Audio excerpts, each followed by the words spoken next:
Hey everybody, and welcome to Bible class. Judges 3, 4, and 5 is where we are this evening. I would love for you to dive right in with me. Judges chapter 3 begins by describing the nations that, notice this language, these are the nations that the Lord left to test Israel by them. That is, all in Israel who had not experienced all the wars in Canaan. Look over at verse 4 of Judges chapter 3. They were for the testing of Israel. What we're going to hear about in the next several verses are people from Mesopotamia and Ammonites and Moabites and Midianites and Philistines and Canaanites. But I want to draw your attention to the way they are described. They were for the testing of Israel. What good are tests?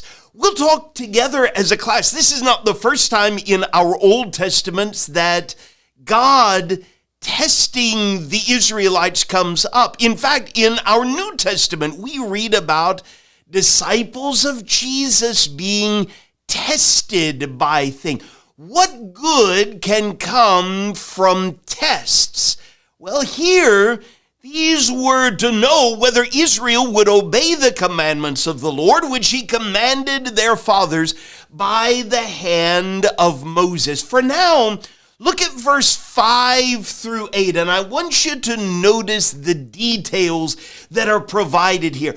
Where does Israel's downward spiral really begin? We'll kind of chart this as a class after our video, but for now, listen carefully. Verse 5, so the people of Israel lived among the Canaanites, the Hittites, the Amorites, the Perizzites, the Hivites, and the Jebusites. Not only did they live among them, but verse 6, their daughters they took to themselves for wives, and their own daughters they gave to their sons. They lived among them, and they started marrying among them, and then they served the gods of these nations around them. And then verse 7, the people of Israel did what was evil in the sight of the Lord. They forgot the Lord their God and served the Baals and the Ashtoreth.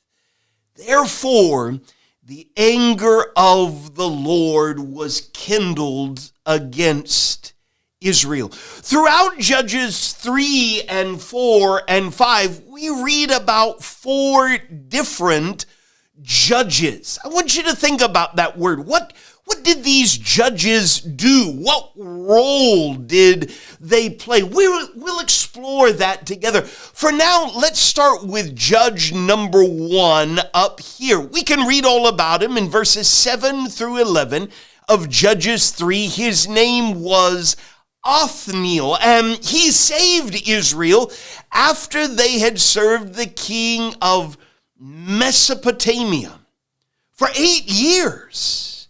Othniel saves Israel, so the land had rest for 40 years. Judge number 2 is down here. His name was Ehud. We can read all about him in Judges chapter 3, verses 12 through 30, how he delivered Israel after they had served the king of Moab for a long time, for 18 years.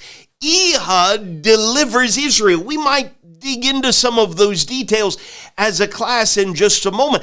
After Ehud, the land had rest for 80 years. Over here, judge number 3, we've only got one verse that tells us about him. His name was Shamgar. And Judges 3 verse 31 tells us Shamgar killed 600 Philistines with an ox goad, and he also saved Israel.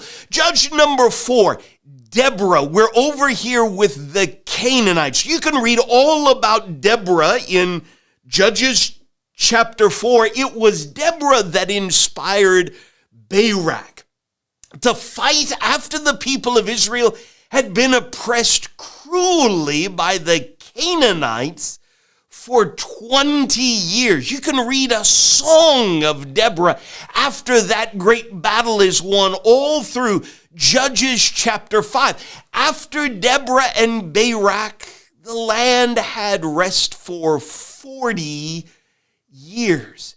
But you put all of that together, what we're hearing about is 160 years worth of Israelite history, and yet we are reading the same basic thing over and over again.